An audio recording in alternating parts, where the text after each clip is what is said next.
how to develop the skills and competencies needed to lead by serving. Leaders understand the effectiveness of leading by serving and its benefits.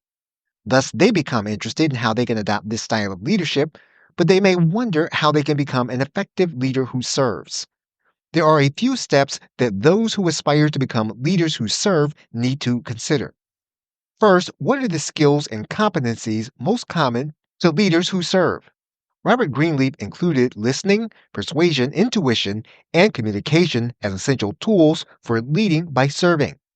Larry Spears suggested 10 characteristics of leading by serving, including listening, empathy, healing, awareness, and persuasion. Other experts recommended similar skills and competencies.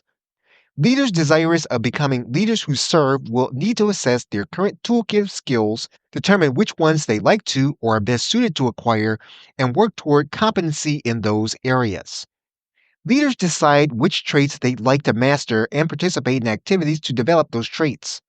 For instance, listening and communication tend to be traits identified by experts as foundational for leaders who serve.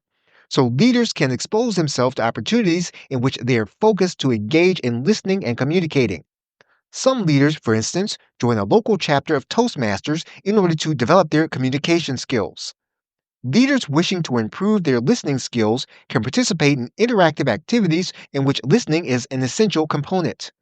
In reality, in working to develop particular traits such as listening and communication, leaders are likely to develop other areas of competency.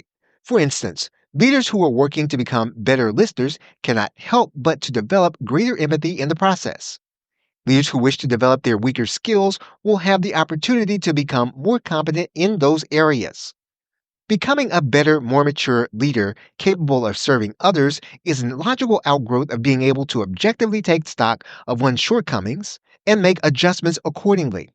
The self improvement process does not stop once leaders feel they have acquired the skills necessary to become leaders who serve.